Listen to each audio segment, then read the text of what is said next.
Fala, meus outros erros. Vamos dar continuidade ao livro Deixar Ir, do Dr. David Hawkins.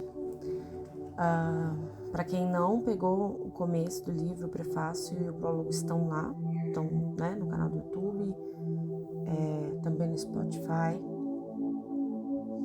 Então começa por lá para conseguir compreender.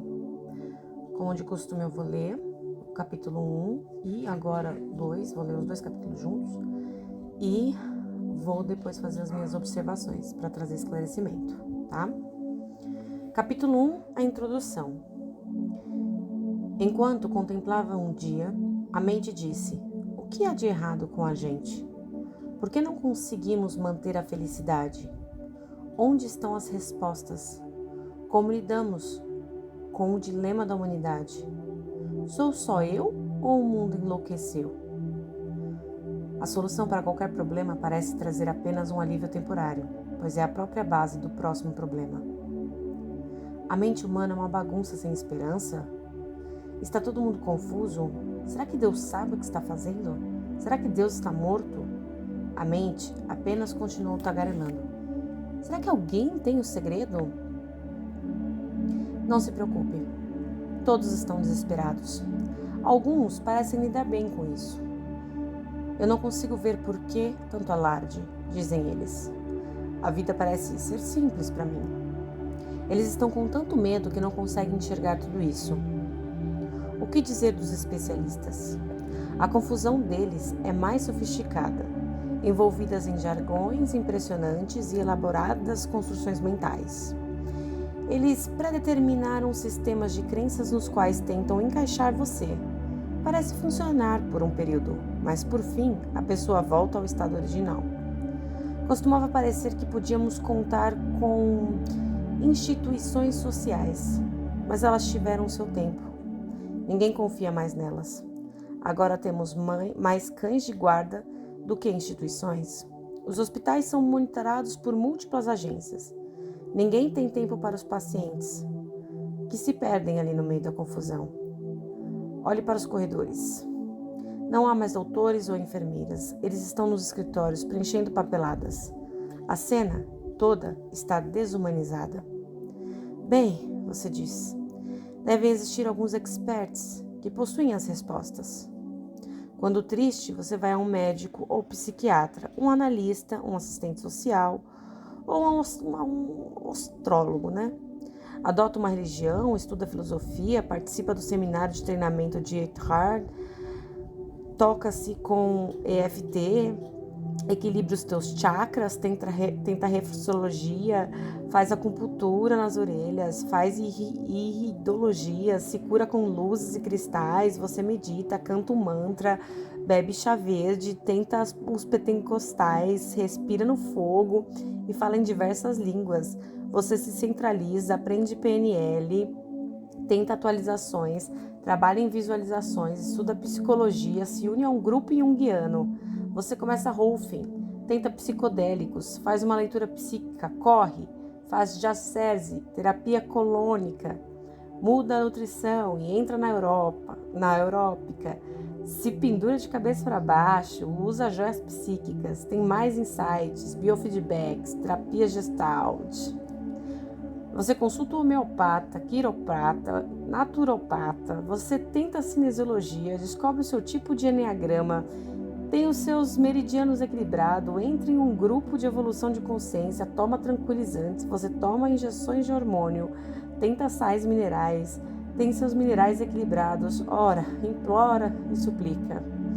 Você aprende projeção astral, vira vegetariano, come apenas repolho, tenta macrobiótica, alimentos orgânicos, não se alimenta de OGM, encontra-se com um médico nativo americano, faz uma cabana de suor, tenta ervas chinesas, moxocombustão, shiatsu, acupressão, feng shui. Você vai para a Índia, conhece um novo guru, tira suas roupas, nada no Ganges, encara o sol, raspa a cabeça, come com os dedos, fica realmente confuso, toma banho em água fria.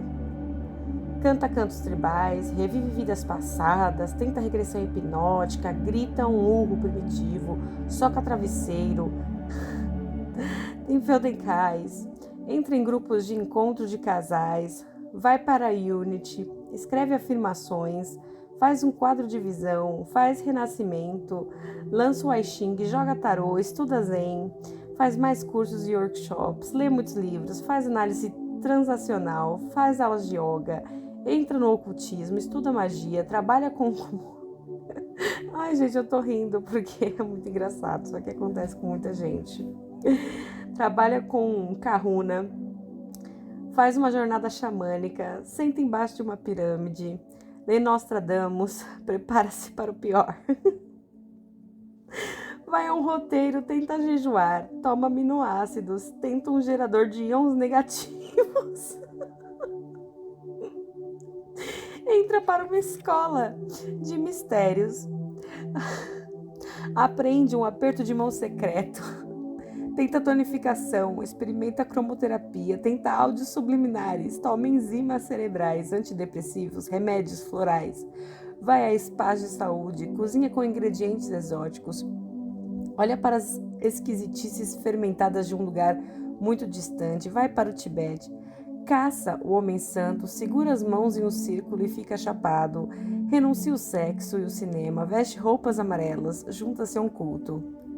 Tenta infinita variedade de psicoterapia, toma drogas maravilhosas, assina muitas revistas, tenta dieta de Pritikin, come apenas toranja, tem a palma da mão lida, pensa como a nova era melhora a ecologia, salva o planeta, tenta uma leitura de aura, carrega um cristal, experimenta uma interpretação astrológica sideral hindu, visita um transmédium, vai para a terapia do sexo, tenta sexo tântrico, é abençoado por um baba qualquer, entra em um grupo anônimo, viaja para Lourdes, mergulha nas fontes termais, junta-se à Árica, veste sandálias terapêuticas, aterra-se, obtém mais prana e expira a negatividade sombria obsoleta, tenta acupuntura com agulhas douradas, verifica a vesícula biliar, tenta a respiração dos chakras, limpa a aura, medita em Kelpis, a grande pirâmide do Egito.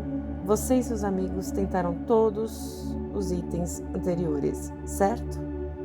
Ó humano, sua criatura maravilhosa, trágico, cômico e ainda assim tão nobre.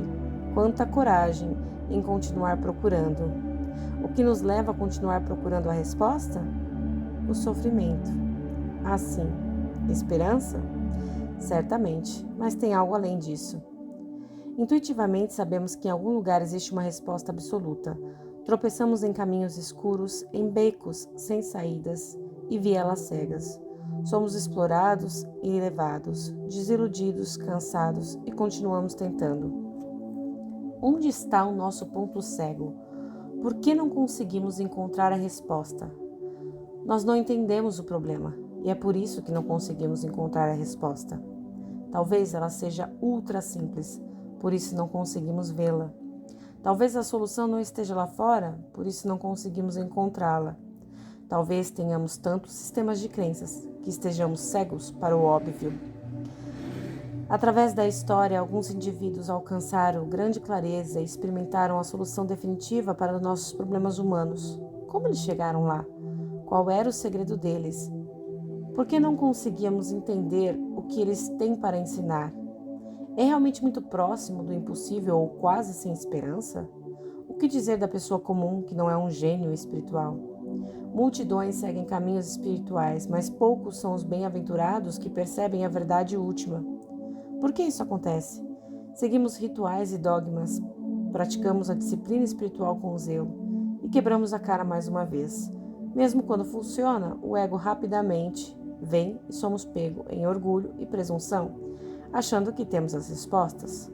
Ó Senhor, salve-nos daqueles que têm as respostas. Salve-nos dos justos, salve-nos dos bons samaritanos. Aí a porta vai bater. Opa, a porta daqui de casa bateu, gente. Continuando. Confusão é a nossa salvação. Para o confuso, ainda há esperança. Mantenha-se na confusão. No fim, ela é sua melhor amiga, sua melhor defesa. Ela é a sua melhor defesa contra a verdade absoluta das respostas dos outros, contra ser oprimido por suas ideias. Se você está confuso, você ainda está livre. Se está confuso, este livro é para você. O que há neste livro? Ele mostra um método simples para alcançar grande clareza e transcender seus problemas no decorrer do caminho. Não é para encontrar as respostas, mas desfazer a base do problema. O estado alcançado pelos grandes mestres da história está disponível. As soluções estão dentro de nós e são fáceis de achar. O mecanismo da rendição é simples e a verdade é autoevidente. Funciona durante a vida cotidiana. Não existe dogma ou sistema de crenças. Você comprova tudo por si mesmo. Logo, não pode ser enganado. Não existe dependência em nenhum ensinamento. Segue os ditados de conheça a ti mesmo. A verdade te libertará e o reino de Deus está dentro de você. Funciona para o cínico, o pragmático, o religioso e o ateísta. Funciona para qualquer idade ou cultura. Funciona para a pessoa espiritual e para a não espiritual também. O mecanismo é seu, então ninguém pode tirá-lo de você. Você está salvo das desilusões. Você vai ver por si mesmo o que é real e o que são apenas programas mentais e sistemas de crenças. Enquanto tudo isso está acontecendo, você se tornará mais saudável, mais bem-sucedido, com menos esforço, mais feliz e mais capaz do amor verdadeiro. Seus amigos vão notar a diferença, as mudanças são permanentes, você não vai para o alto e depois quebrar a cara novamente. Você vai descobrir que existe um professor dentro de si mesmo. No fim, você descobrirá o seu eu interior. Inconscientemente, você sempre soube que ele estava lá. Quando o encontrar, vai entender o que os grandes mestres da história estavam tentando transmitir. Vai entender por que a verdade é autoevidente e está dentro do seu próprio ser. Este livro foi escrito sempre com você, leitor, em mente. Ele é fácil, não requer esforço e é prazeroso. Não existe nada para aprender ou memorizar. Você se tornará mais iluminado e feliz conforme for lendo. Ele vai trazer automaticamente experiência de liberdade conforme você for lendo suas páginas. Você vai sentir um peso saindo de suas costas. Tudo o que você fizer será mais prazeroso. Você está prestes a ter boas surpresas sobre a sua vida. As coisas vão ficar cada vez melhores. Tudo bem ser cético. Fomos enganados em outros caminhos do passado. Então, seja cético quanto quiser. De fato, é aconselhável que evite jorrar euforia. É uma configuração para jogá-lo para baixo mais tarde. Portanto, melhor que euforia, uma observação silenciosa vai servir-lhe melhor. Existe alguma coisa no universo que não serve para nada? Ah, sim, é bem provável que existe. É a sua própria liberdade, que você esqueceu e não sabe como experienciá-la. O que lhe é oferecido não é algo que deve ser adquirido. Não é algo novo ou fora de você, é algo já seu, e você apenas precisa redescobrir e reavivar. Vai emergir da sua própria natureza. O propósito de compartilhar essa abordagem é apenas para colocar você em contato com seus próprios ensinamentos e experiências internas. Além disso, existem muitas informações úteis que a sua mente vai querer saber. O processo de rendição vai começar automaticamente, pois é da natureza da mente buscar alívio da dor e do sofrimento e experienciar uma felicidade maior. Capítulo 2. O mecanismo de deixar ir. O que é isso? Deixar ir é como cessar de repente uma pressão interna ou retirar um peso. É acompanhada por uma sensação súbita de alívio e leveza, com o aumento da felicidade e da liberdade. É um mecanismo real da mente e todo mundo já o experimentou em alguma ocasião. Um bom exemplo é o seguinte: você está no meio de uma discussão intensa, está irritado e chateado, quando de repente a coisa se torna absurda e ridícula. Você começa a rir. A pressão é aliviada. Você foi da raiva, do medo e de se sentir atacado ao sentimento repentino de liberdade e felicidade. Pense quão bom seria se você pudesse fazer isso o tempo todo, em qualquer lugar ou ocasião. Você sempre pode se sentir livre e feliz, e nunca mais ser encurralado por seus sentimentos novamente. É disto que essa técnica se trata. Deixar ir conscientemente e frequentemente à vontade. Você é responsável, então, por mudar como você se sente. Não está mais à mercê do mundo e de suas reações a ele. Já não é mais vítima. Isso está presente no ensinamento básico de Buda, que remove a pressão da reação involuntária. Carregamos conosco um grande reservatório acumulado de sentimentos, atitudes e crenças negativas. A pressão acumulada nos torna infelizes e é a base de muitos dos nossos problemas e doenças. Nós nos conformamos com isso e o explicamos como condição humana. Procuramos escapar de inúmeras formas. A vida humana média é gasta tentando evitar e fugir do tumulto interior do medo e da ameaça da miséria. A autoestima de todas as pessoas é constantemente ameaçada por dentro e por fora. Se olharmos a vida humana de perto, vemos que ela é essencialmente uma luta longa e elaborada para escapar de nossos medos e expectativas internas que foram projetadas sobre o mundo. Intercalados estão os períodos de celebração, quando momentaneamente escapamos dos medos internos, mas eles ainda estão lá, esperando por nós. Ficamos com medo de nossos sentimentos internos por possuírem uma grande quantidade negativa, da qual tememos ficar sobrecarregados se quisermos dar uma olhada mais profunda neles. Temos medo desses sentimentos porque não dispomos de um mecanismo consciente para lidar com eles, se os deixarmos seguir dentro de nós. Por termos medo de enfrentá-los, continuamos acumulando e finalmente começamos a esperar em segredo pela morte para trazer um fim de toda dor.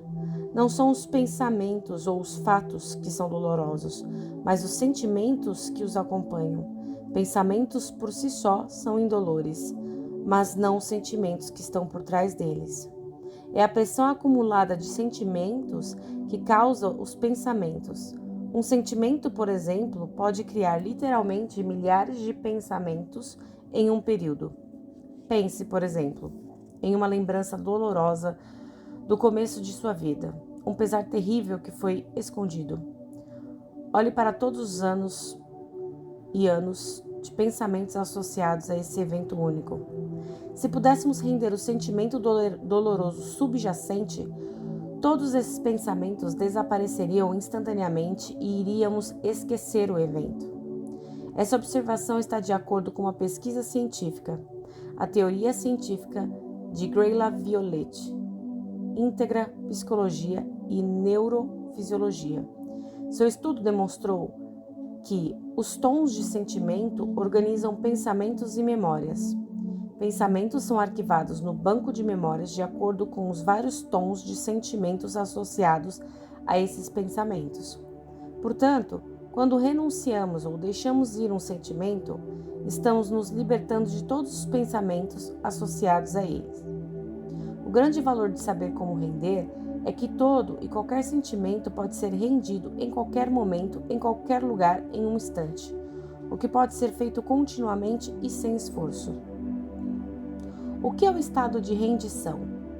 Significa estar livre de sentimentos negativos em determinada área para que a criatividade e a espontaneidade possam se manifestar sem a oposição ou interferência de conflitos internos. Estar livre de conflitos internos e expectativas é dar aos outros a maior liberdade em nossa vida. Ela nos permite experimentar a natureza básica do universo que, assim como iremos descobrir, é manifestar o maior bem possível em uma situação. Isso pode soar filosófico, mas quando feito é excepcionalmente verdadeiro. Sentimentos e mecanismos mentais. Nós temos 3 formas principais de lidar com os sentimentos: supressão, expressão e fuga.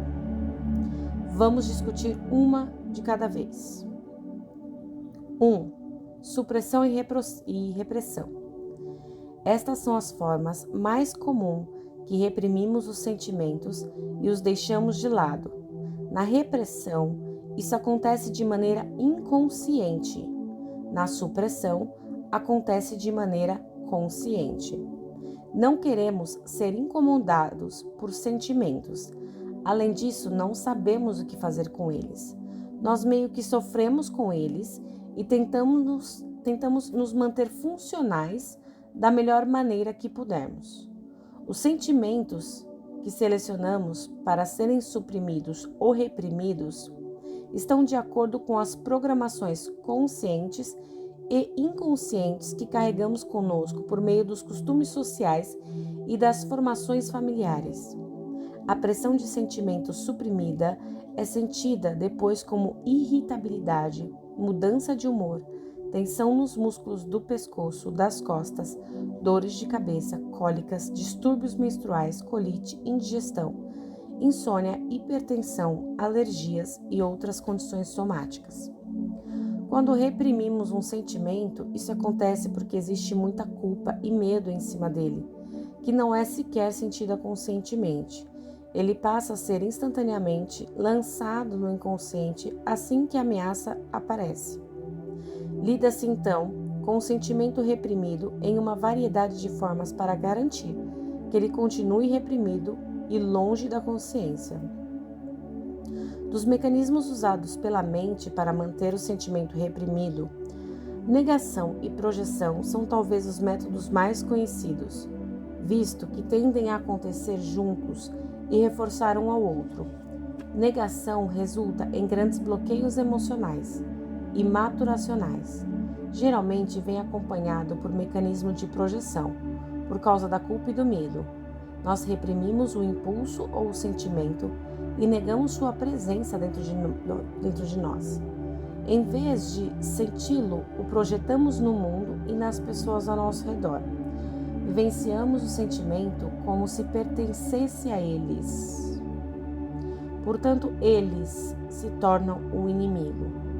A mente procura e encontra justificativas para reforçar a projeção. A culpa é colocada em pessoas, lugares, instituição, comida, condições climáticas, eventos astrológicos, grupos sociais, rivalidades políticas e outras coisas fora de nós mesmos. Projeção é o mecanismo principal usado hoje no mundo. É responsável por todas as guerras, conflitos e desordens civis. Odiar o inimigo é até encorajado como uma maneira de se tornar um bom cidadão. Mantemos nossa própria autoestima às custas dos outros e, eventualmente, isso resulta em rupturas sociais. O mecanismo da projeção está por trás de todos os ataques, violências, agressões e toda forma de destruição social. Expressão. Com esse mecanismo, o sentimento é ventilado, verbalizado ou identificado em linguagens corporais, manifestando-se em várias demonstrações em grupo. A expressão dos sentimentos negativos permite que a pressão interna diminua apenas o suficiente para que o restante possa ser suprimido. É muito importante entender esse ponto, pois muitas pessoas na sociedade de hoje acreditam que expressar sentimento as livra deles. Os fatos dizem o contrário. A expressão de um sentimento primeiro tende a propagá-lo e dá a ele ainda mais energia. Segundo, a expressão do sentimento apenas permite que o restante seja suprimido para fora da consciência. O equilíbrio entre supressão e expressão varia em cada indivíduo, dependendo da formação inicial, das normas, dos costumes culturais atuais e da mídia. Expressar-se está em voga agora com o resultado de um entendimento inexato do trabalho de Sigmund Freud e da psicanálise. Freud apontou que a supressão era a causa da neurose. Logo, a expressão foi erroneamente entendida como cura. Essa interpretação equivocada se tornou permissão para a autoindulgência às custas dos outros. O que Freud realmente disse na psicanálise clássica é que o impulso ou o sentimento reprimido deviam ser neutralizados, sublimados, socializados e concentrados em impulsos construtivos de amor, trabalho e criatividade. Se despejamos nossos sentimentos negativos nos outros, eles vivenciam isso como ataque e, por sua vez, são obrigados a suprimir, expressar ou fugir dos sentimentos. Portanto, a expressão de negatividade resulta em deterioração e destruição de relacionamentos. Uma alternativa bem melhor é assumir a responsabilidade pelos nossos sentimentos e neutralizá-los. Assim, apenas sentimentos positivos restam para ser expressos. Terceiro, fuga. Fuga é o ato de evitar os sentimentos por meio da distração. Esse ato de evitar é a espinha dorsal das indústrias de entretenimento e bebidas, bem como o caminho para viciados em trabalho. Fugir e evitar a consciência interior é um mecanismo socialmente tolerado. Podemos evitar nosso eu interior e impedir nossos sentimentos de emergirem por uma infinita variedade de atividades, muitas das quais se tornam vícios conforme a nossa dependência delas cresce. As pessoas estão desesperadas para permanecerem inconscientes. Nós observamos com frequência com que as pessoas olham para a televisão quando entram em uma sala e depois andam por aí em um estado de sonho, sendo constantemente programada pelos dados descarregados nelas. Elas têm pavor de enfrentar a si mesma.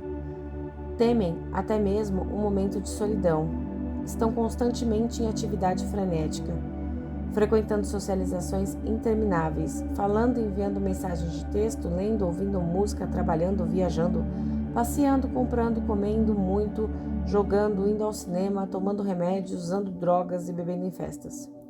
Muitos desses mecanismos de fuga são defeituosos, estressantes e ineficientes.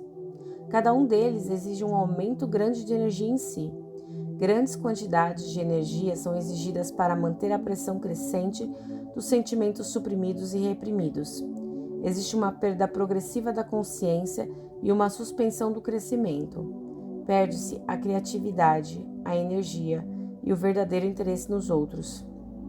Interrompe-se o crescimento espiritual e, eventualmente, desenvolve-se doenças físicas e emocionais, envelhecendo a morte prematura.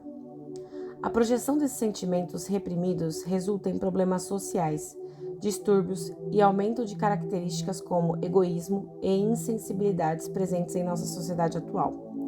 Acima de tudo, o efeito é a incapacidade de amar verdadeiramente e confiar em outra pessoa, o que resulta em um isolamento emocional e auto-ódio. Em contraste com o que foi citado, o que acontece quando deixamos ir um sentimento? A energia por trás desse sentimento é instantaneamente rendida e o efeito é de descompressão. A pressão acumulada começa a diminuir conforme deixamos ir constantemente. Todo mundo sabe que quando deixamos ir, imediatamente nos sentimos melhores. A fisiologia do corpo muda, acontecem melhorias tangíveis na cor da pele, na respiração, no pulso, na pressão sanguínea, na tensão muscular, no funcionamento gastrointestinal e na química do sangue. No estado de liberdade interna, todas as funções do corpo e dos órgãos se movem na direção geral de normalidade e saúde. O poder muscular aumenta no mesmo instante, a visão melhora e a nossa percepção do mundo de nós mesmos muda para melhor. Sentimos-nos mais felizes, amorosos e tranquilos.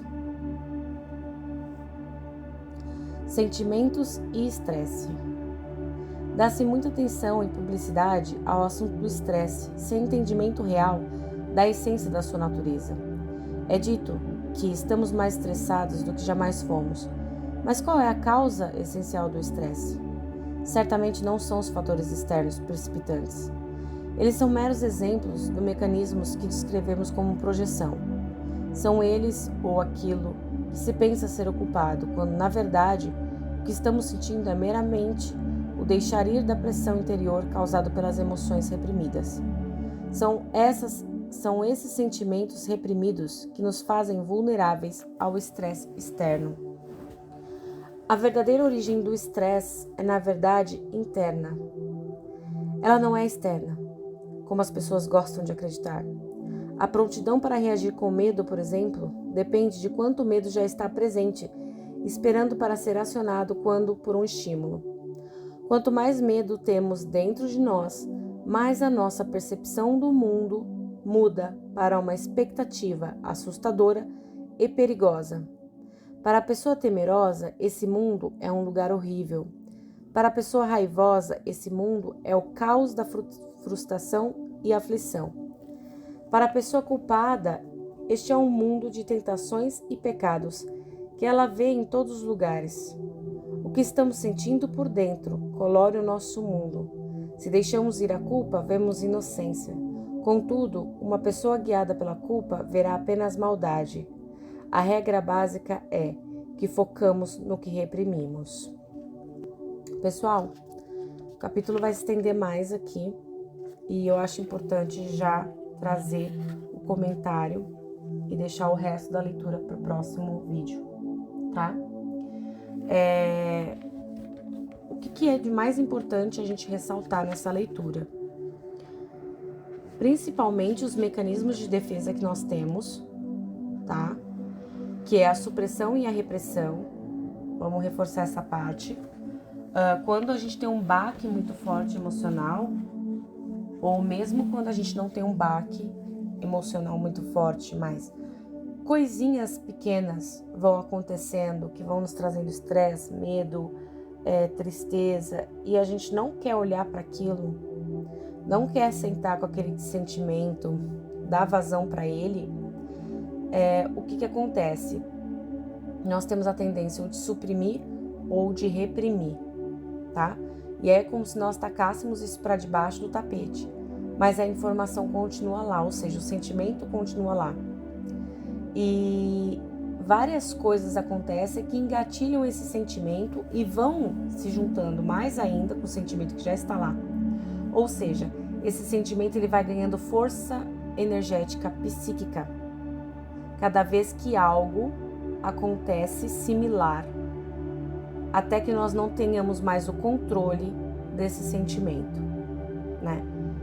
Isso é muito trabalhado por Carl Jung, que é a questão das sombras, o que nós tacamos para as sombras, aquilo que nós não queremos ver, aquele sentimento que nós não queremos lidar.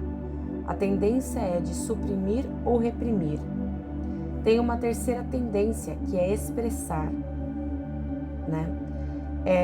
A gente sabe que quando existe muitas emoções, muitos sentimentos densos que estão sendo suprimidos ou reprimidos, a tendência é que nasça a neurose na gente. Então, nós começamos a ficar neuróticos, tá?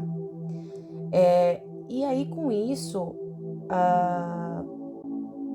por causa de uma interpretação, porque Freud trouxe isso, né, que a neurose, a culpa da neurose é por causa da forma de lidar conscientemente ou inconscientemente com os sentimentos, ou seja, suprimindo ou reprimindo esses sentimentos, né? Aí deu-se entendimento de que se então nós expressarmos esses sentimentos, nós então conseguiremos nos livrar dele, certo? Então, aparentemente, parece que quando a gente está com um sentimento muito ruim, seja raiva, enfim, qualquer coisa, né? Quando a gente fala para outras pessoas sobre isso, parece que traz um alívio. Sim, porque você está liberando um pouco da energia daquele sentimento, mas somente o suficiente para reprimir o resto, certo? Não necessariamente ficar falando sobre o que está acontecendo vai trazer um alívio real, verdadeiro, muito pelo contrário, traz mais energia ainda para o sentimento, tá? E aí a gente vai lá e suprime ele. Ou seja, a gente bota para fora o que tá muito cheio para poder guardar o restinho que sobrou, porque colocar toda aquela quantidade de sentimento no inconsciente não caberia, a gente ia ficar doido, né? Modo de falar. Então a gente expressa ele jogando para cima de outras pessoas, né? Por exemplo, eu fiquei com raiva, fui lá, xinguei ciclano, xinguei beltrano e me senti melhor, né? Mas é como se a gente estivesse só pegando um pouco desse sentimento, aliviando. Pensa numa bexiga. Soltei um pouco do ar dessa bexiga, ela se tornou um pouquinho menor e eu vou lá e escondo ela para debaixo do tapete. Só que acontece, também estou suprimindo e reprimindo, mesmo que eu esteja expressando esse sentimento, tá? E a outra forma de mecanismo é a fuga. A fuga por si só, ela não é ruim, tá? Depende, obviamente, do que você vai usar para poder lidar com a fuga, porque em alguns momentos, determinados sentimentos são tão fortes que ali a fuga ela se faz necessária por um tempo até que você consiga lidar com o sentimento com uma maior clareza, certo? Mas o problema da fuga é se, por exemplo, ao invés de você utilizar ela de uma forma prática para conseguir liberar um pouco da energia desse sentimento, né? E depois você conseguir sentar e conversar com esse sentimento e curar esse sentimento, né? Se ao invés de você usar a fuga de uma forma sábia, você começar a utilizar a fuga o tempo todo para não trabalhar essas emoções, esses sentimentos que estão reprimidos, certo? Isso acontece muito com pessoas que têm vícios, né? Então, tem uma maior tendência de pessoas se viciarem, né? Por causa do acúmulo de informações ali, de sentimentos e emoções que não foram bem digeridos e ela fica buscando alguma fuga. Pode ser álcool, droga, qualquer coisa do gênero, certo? Então, se em algum momento da sua vida acontece algo muito traumatizante, eu recomendo a fuga, mas a fuga não com álcool, a bebida, né? A fuga como, por exemplo, algum esporte, ir viajar, né? Distrair um pouco do problema para que depois, numa frequência mais alta, você consiga olhar para o sentimento e ressignificar ele e render ele, certo? Então, a gente tem que tomar um cuidado com a fuga. Será que eu estou fugindo, trabalhando demais e não parando em casa aos finais de semana, não conseguindo ficar só, porque eu estou fugindo o tempo todo de mim mesmo, porque eu estou fugindo do que eu sinto, né? Mas também, será que eu estou me interiorizando demais e ficando isolado demais porque eu estou com medo de que alguma coisa externa possa ativar alguns sentimentos que estão suprimidos ou reprimidos em mim? Essas são as perguntas que você tem que se fazer, tá? Aqui tem uma parte do livro que eu grifei, que é a parte: quanto mais medo temos dentro de nós, mais nossa percepção do mundo muda para uma expectativa assustadora e perigosa. Então veja, quanto mais medo eu estou no meu inconsciente, que está suprimido ou reprimido, tá? E eu não trabalhei esse medo, porque eu não tive coragem de olhar para ele, mais eu vou olhar para o mundo como um lugar assustador. Se lembram da tabela do Dr. David Hawkins? Eu tenho um vídeo aqui no canal, tá? O medo é a frequência de 100 Hz. A visão do mundo é de que o mundo é assustador. Então isso vocês conseguem encontrar na tabela. A forma como vocês vão olhar para o mundo vai depender de que tipo e a quantidade de informação, de emoções, de baixa escala frequência, está acumulada no inconsciente, tá? Não só para o mundo, como também para com as pessoas. Por quê? Tanto no mecanismo de suprimir, de reprimir, de fuga e de expressão, a gente percebe que nesses mecanismos nós temos o quê? A projeção. Como eu estou reprimindo e suprimindo, eu não quero olhar para isso, a minha tendência inconsciente é de começar a projetar. Então, o medo que está incubado lá na sombra, lá no meu inconsciente, ele é expresso na forma como eu olho para as pessoas e na forma como eu olho o mundo. Muitas vezes a gente não consegue ter clareza sobre o que nós sentimos, né? Sobre os sentimentos. Mas nós conseguimos ter clareza se começarmos a analisar como é que nós olhamos para o mundo lá fora. Como é que nós julgamos as pessoas, mesmo que não seja em voz alta. Quais opiniões estamos emitindo o tempo todo sobre uma pessoa, sobre outra, sobre o mundo. Porque isso se trata somente das informações que estão inconscientes, tá? Olha só, para a pessoa raivosa, esse mundo é o caos da frustração e aflição. Por quê? Porque essa pessoa raivosa, ela tá o tempo todo já pronta para a luta, certo? O que ela tem suprimido? Raiva, tá? Para a pessoa culpada, este é um mundo de tentações e pecados que ela vê em todos os lugares. Então, aquela pessoa que olha para o mundo achando que tudo é errado, que tudo como é que diz? É pecado, que tudo é ruim, sabe? Isso é o que? Uma pessoa que acumulou uma grande quantidade de culpa, que suprimiu, reprimiu culpa, tá? O que estamos sentindo por dentro colore o nosso mundo. Então, sempre nós vamos enxergar o mundo e as pessoas de acordo com as informações que nós temos no inconsciente, as informações de emoções. Conforme nós deixamos ir essas informações, essas emoções, mais nós vamos nos conectando com o nosso verdadeiro eu e mais nós vamos adquirindo uma clareza maior sobre o mundo que nós estamos, sobre nós mesmos. E mais amor nós vamos ganhando, porque na hora que nós vamos tirando tudo o que não condiz com a realidade última se preenche. E a realidade última, ela é amor e benevolência.